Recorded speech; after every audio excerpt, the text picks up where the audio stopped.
Hi everybody, greetings from a blistering hot day here in Cape Town. It's like a furnace outside. We've had a forest fire raging up in the mountains for the last few days, and the last time I had an opportunity to look outside, the sky was still covered in a thick pall of smoke. It's been a long day here at the factory, so if you think you're up to listening to an old man ramble, well, all I can say is go for it. I'll try and do my best. You know, there are moments in the history of mankind when the fortunes of everybody suddenly changes, almost by chance it seems. And a few hundred years ago in England, such a moment occurred when an uneducated man by the name of James Hargreaves, who used to work at a spinning wheel, this thing toppled over and it lay on the ground, and Hargreaves looked at this, and as he watched the wheel still turning from its momentum and the spindle as well, an idea began to form in his mind, and he imagined what would it be like if there were four spindles, and what if this was done, and what if there was a bar here, and what if this. And as this almost avalanche of thoughts occurred to him, he realized that it was something that he could build himself, and he did. Today we call his invention the spinning jenny, and it really changed the fortunes of mankind. Whereas up until that point in history, machines, if you can call them that, devices more likely, were employed to help man to do his work. But with the arrival of the spinning jenny, that changed. From now on, machines did the work and men tended them. So it was a pivotal point in the development of human beings. And yes, it helped Hargreaves. He built a number of them, and he made a little bit of money out of it. He had a lot of opposition and a lot of hurdles to overcome. But the point is this: it wasn't just Hargreaves that benefited from this. His customers were able to get the products cheaper. Markets were suddenly opened up. A whole new age was ushered in. We call it the Industrial Revolution. But the big thing about this revolution was this: it had the potential to change the life of every human being on this planet for the better. And if it hasn't done that yet, it certainly will do, given enough time. So because this was something for mankind, it meant that the resources that this revolution required could not be held back by individuals. For example, and perhaps it's a little bit of an outdated example, if you're sitting on an oil well, you can't, for sentimental reasons, prohibit the development of that resource. You can't say, well, I like the view here and I don't want it spoiled. Or, my granddad's grave is nearby and, I don't think it would be the sort of... You can't use those arguments when mankind needs those resources to continue supplying the things that you and I enjoy. We like to live as comfortably as we can in an honest way. And so, it is not morally right for individuals or groups of individuals or even nations to deprive mankind of the resources that everybody really needs. Now, I just needed to say that as a background to everything else that I talk about concerning Rhodesia. This is something that a force, an undeniable force that nobody can withstand, and it's there, and it is the reason why things happened. Now, many people, and we Rhodesians amongst them tend to think that the presence of the white man in Zambezia began with the arrival of the pioneer column. But that's not strictly true. By the time that the pioneer column arrived, there was a good sprinkling of whites living in Zambezia, and of all places, they were living amongst the fearsome Matabele. There were traders, there were missionaries, there were visitors, there were hunters, there were all sorts of people scattered here and there, living in that land. Now, I grew up in northern Matabele land, in a mining town a few miles south of Victoria Falls. And we had a house servant by the name of Lovemore. And Lovemore was a man that impressed me greatly. I've got to tell you, my hero was my old man. My old man could do anything. Fix radios, fix clocks, fix wristwatches. My old man could play the guitar, he could sing, he could paint. My old man could take a motor car to pieces and put it back together again. There was nothing he couldn't do, except one thing. But Lovemore could do that. Lovemore could ride a bicycle. Man, let me tell you, he was the Valentino Rossi of his day. Boy, this guy, this Matabele, had great big legs, and he was powerful. And he had a lovely personality. Nothing seemed to get him down. Now, we would travel by train once a month to Bulawayo. We'd leave in the afternoon and we'd get there the next day. And my mom would do all the shopping, and we'd get back on the train that night and return again. But during the month there would be occasions when she would need a few groceries.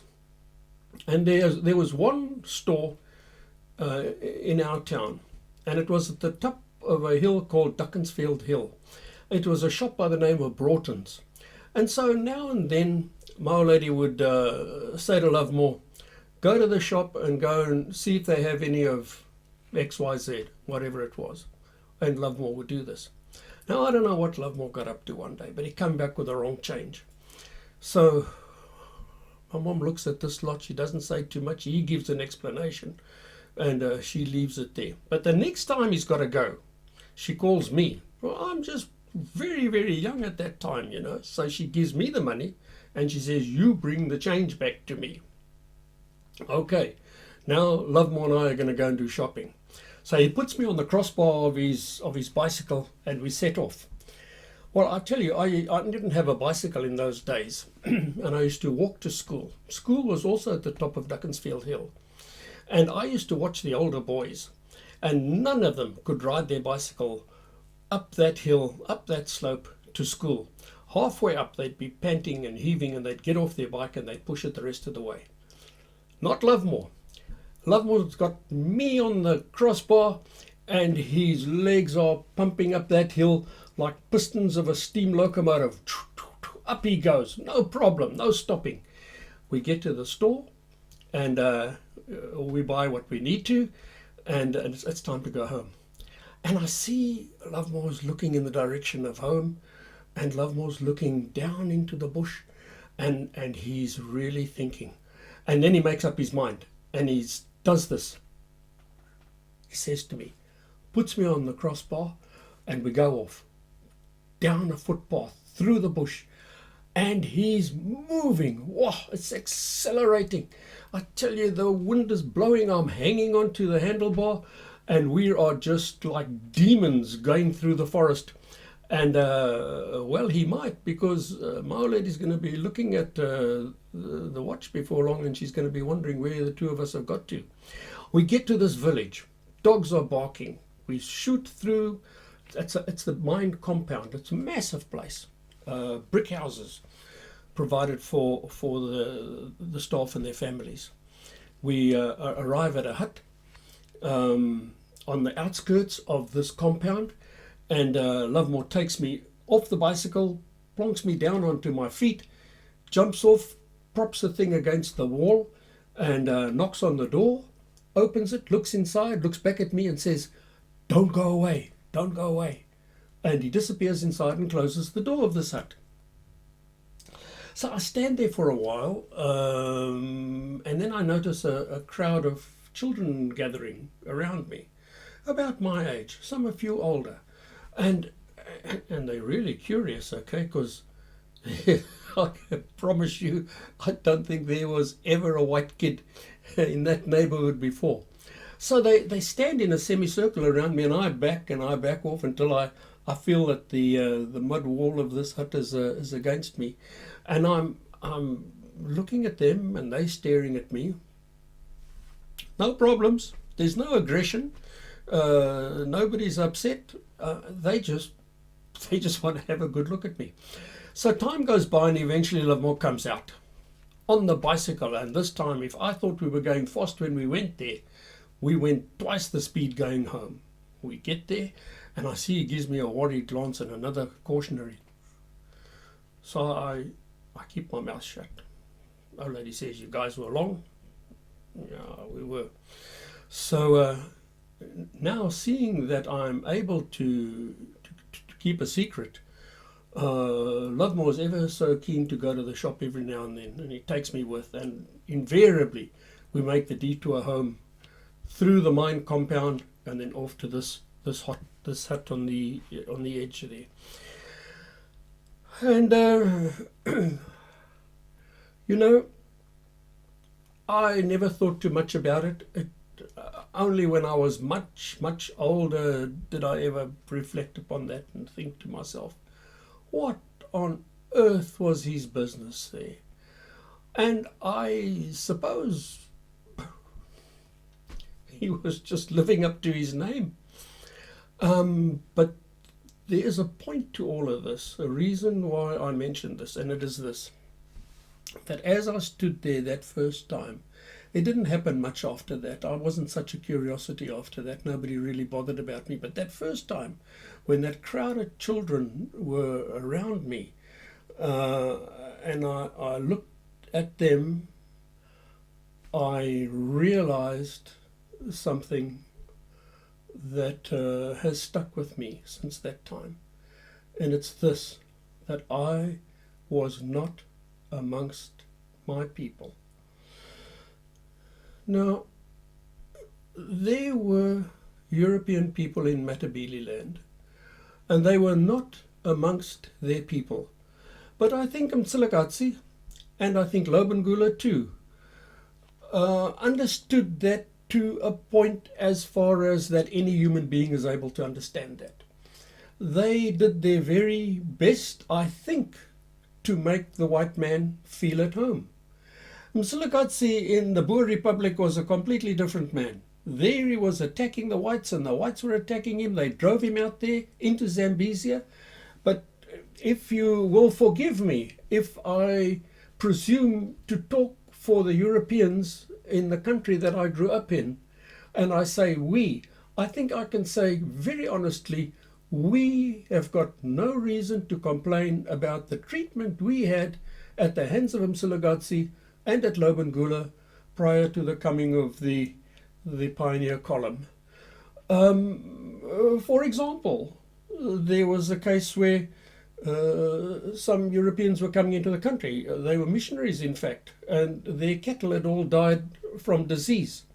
And they sent a message to the king saying, please, do you have some cattle that are healthy that can help us just drag our wagons along to your kraal?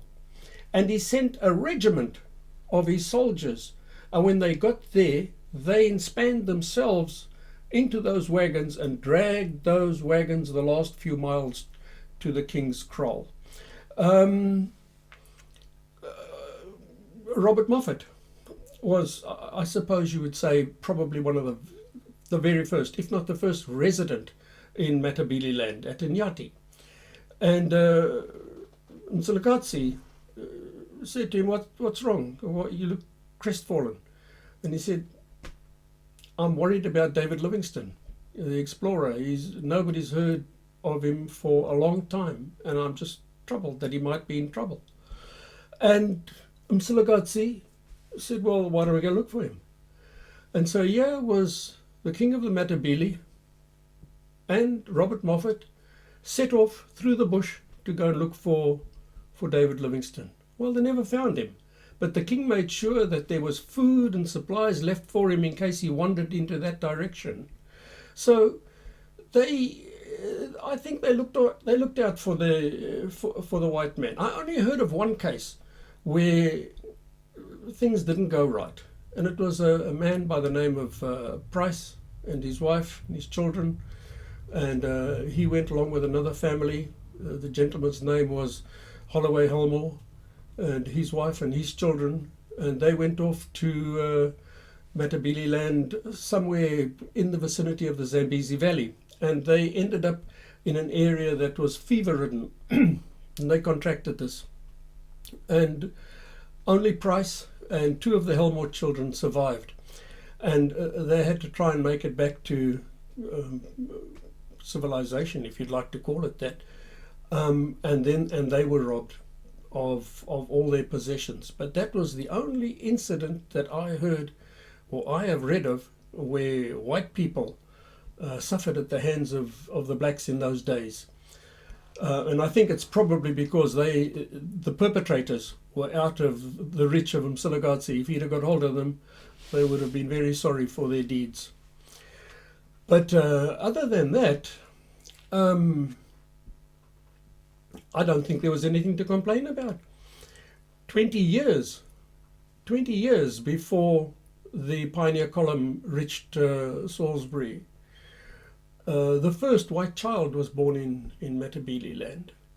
A couple of years later, the first little girl, and the second girl later on in that year, but unfortunately she only lived for 2 months. And then at the end of the year, in December, the third white child was born. I think her name was Mary Sykes, if I'm not mistaken.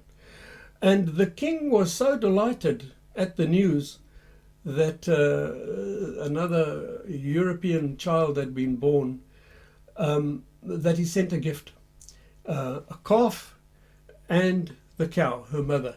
And I maybe he thought, well, this is just a token that I hope, you have better fortune than the one that passed away. I could go on, and I really shouldn't, but there's one incident after the other, how the whites were well treated in those days, really. But it was also a time for the European to learn some important lessons, and those things were handed down to all Rhodesians, and today we still respect those customs and those traditions, very much so. You put two Rhodesians together, that kind of thing comes out very, very soon. And it's because those Europeans were left on their own, and it was lonely, and they were not amongst their people. So consequently, when visitors arrived, they were overjoyed. I mean, there were missionaries who were Protestants. I won't say they were hardened evangelicals. I think after they'd been there on the mission field for a while, they accepted the fact that the spiritual ministry was not being received in the way that they would have hoped it would. But still there was a great humanitarian need for their presence there, and they stayed. And they did what they could to uplift the nation. And some of these Protestants would receive visitors from Catholics, from the Church of England. Now, Catholics and Protestants might fight in other lands. They never fought in Zambezia. When they met each other, it was with joy. Or when they parted, it was with tears. There were no issues around doctrine. They were just happy to be in each other's presence. And there are accounts, many of them, one after the other, how joyful these people were to find other Europeans and to be able to have fellowship with them. and to associate with them, even if it was for a short while. And very, very deep bonds grew in those days. And everybody kept an open house, as Rhodesians did right to the very end of that country's existence. You never phoned anybody to ask them if you could come round. You might just like to maybe warn them, but that wasn't a convention. If you felt like going to visit your friends, you went there. And the same thing. And houses were always open. When I went into the bush, there were friends who would look after my family while I was in the bush war. And the other way around. When I was back at home, I would be sure to call upon them and see if they're okay and do what I needed to make sure that everything was kept stable while the menfolk were away. Now, Courtney Selous is a man whose name was taken for this very famous specialist regiment that we had in Rhodesia, the Selous Scouts. And it was an apt name because he was a rough and tough guy. He was a big game hunter. He knew his way around the bush, could take care of himself. And so the Selous Scouts are very proud of the fact that they are named after him. But Selous went hunting up in Manicaland and contracted fever, and managed to make his way to Inyati, and they treated him there for a while. But they thought it would be best if they moved him. And so they shifted him to a place near Bulawayo. And it's got such a lovely name. I've never been there. It's only 20 kilometers away from Llewellyn Barracks, where I did my national service training as the crow flies. But I've never been there, but they tell me it's the most beautiful little valley. And the name of that place is called Hope Fountain. And there was a missionary there by the name of Helm, Charles Helm. And Selous was moved there. And they took care of him for a number of months. And he turned at death's door. It was touch and go for a while. But he was so impressed with the hospitality that he received there.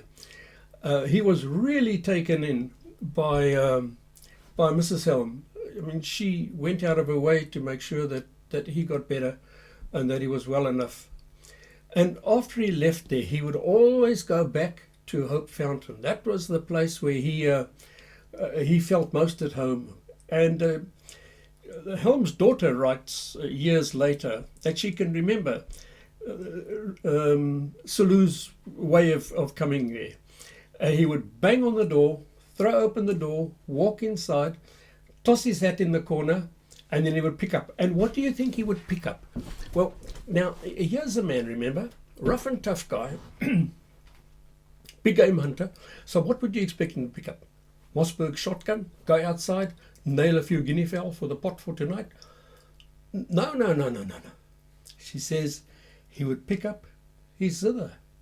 Zither? Yeah, zither. Selous, way back in the old Boer Republic, was a troubadour. He was a man who literally sung for his supper, would go from one farm to the other, knock on the door, try and speak to the womenfolk if he could, because the men were usually a bit grumpy. These old Boers, who are you? What do you want? And he would say, excuse me, mevrouw, do you like music? Who doesn't like music? Everybody likes music.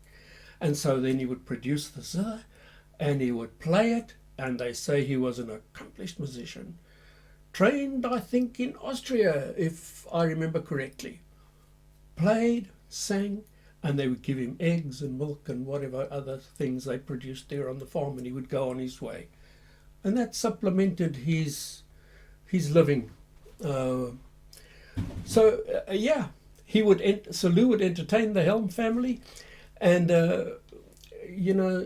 there are stories like this that just go on and on and on.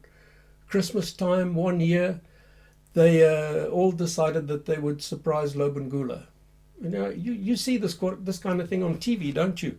Where they go and pick up somebody's wrecked motor car and they take it into a workshop and they restore it without him knowing it, and then the man is reunited with this renovated vehicle of his, and It's all very entertaining and tearful. But they they did the same thing to Lobengula. Took his wagon away, and they painted it, and they put a crown on the one side with an M above it, and a crown on the other side with L on it. And then they dragged it back to him. And of course he was delighted on Christmas Day to find that his wagon had been painted like this. And he asked them, what is this? And they said, well, this is the crown of Umsiligatsi. Ah, he was impressed with that. And on the other side, he said, what is that? They said, that is Lobengula, you. Oh, champion. This is how people got on with each other. When Helm's wife, and I just got to say as an aside, I really feel like I'm going on tonight, I should really stop. But, Helm, I saw a paper by an academic just a few days ago, and he describes Helm, and he says about him, he says, this man was nothing but a mercenary, a paid hack, and in the employ of Cecil John Rhodes. Well, that is such an unkind thing to say, and really so untrue. I don't find that anywhere else, and it's quite the contrary, because Helm, in fact, married into a very, very prestigious German family, the von Puttkamers, and if you know the name Otto von Bismarck, he married into that same family. So it tells you where Helm was in the social structure of Europe. The von Puttkamers had castles. I mean, this is a very, very, very well-known name in Germany. So he met this girl, Elizabeth was her name. They got married, and they came out to Africa because Helm was one of those people who was a Christian, and he wasn't interested in castles. He could have lived a good life being married to this lady, could have gone hunting every day in the woods, after wild boar in Germany. He had plenty of money, nice food on the table, good clothes. He left all of that. He came to Matabele land. And but she wanted to go home at one time, understandably so, just to go and see her family for a few months, and so she went off. And Lobengula watched this, but he didn't say too much about it. And then later on, Helm went because he wanted to go back to the London Missionary Society, who he worked for, and give him a report and so on, and take a bit of a break. And one of the children, if I remember correctly, had to go to a boarding school there, so he went to organize that. Then he went over to Germany to join his wife, and they came back. And the king heard this, so he asked if he could, if they would come and see him.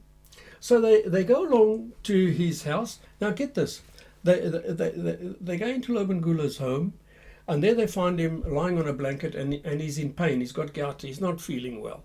And next to him, what do you think is lying there? There's a little fireplace there. Next to him, curled up near the fireplace, is a cat.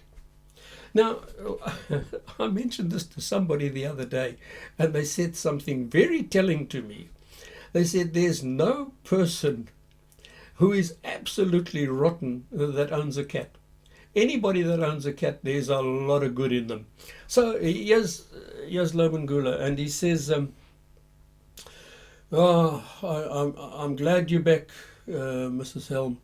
He said, I was very troubled when you left your husband, but I just want you to know I'm delighted that you're giving him a second chance. So, but I mean, I'm just trying to explain that this, I don't think that relations between black and white were ever as good, probably anywhere in the world, as they were in Zambezia. Notwithstanding the fact that the Matabele were harassing the Mashonas, and there was all of this kind of stuff going on, and the Boers were down there and they wanted to come into the land. If we just forget about all of that stuff for the moment, the way that blacks and whites got on together was really exemplary. And as Rhodesians our culture was formed in those days, and not only just by the arrival of the pioneer column. They did not bring our culture with. They found it there, and they adopted it, and they embraced it. But there, in Matabele land, we learned to look after each other. We learned to care for each other. We learned to have respect for each other. We learned to take people at face value. And only when they proved to us that they weren't what they said they was, then there would be an issue. Other than that, our hearts were open, our doors were open. If we saw anybody standing on the side of the road, like Selous did, well, we would stop and help them. We never go past a motor vehicle that's standing stranded on the side of the road.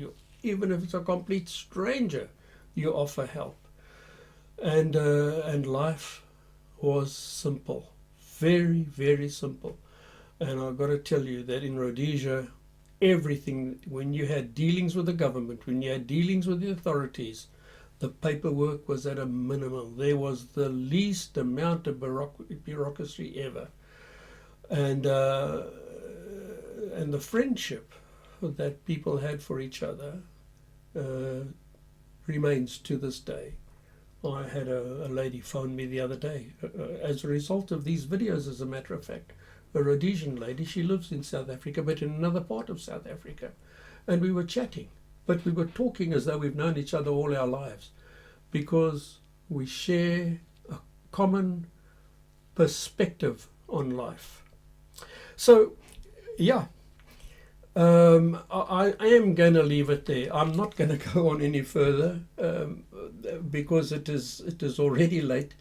And you've been very indulgent, letting me just talk on like this. I haven't given you dates. I haven't given you any sort of historical facts that you can really get a grip on. But I have on my computer somewhere a timeline of the years and the things and stuff that happened in Zambezia. And if it's something that's of interest to you and you'd like to look at it, just drop us a line. We can always email it to you. We'll be very happy to do that.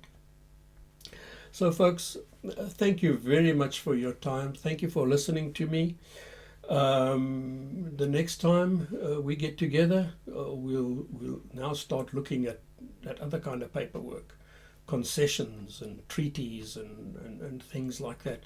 And we'll see how it came about that the country was colonized. So thank you all. Keep safe, keep well. You're always in my thoughts, and I feel guilty enough that I don't keep in touch. But take care of yourselves and keep well. Cheers.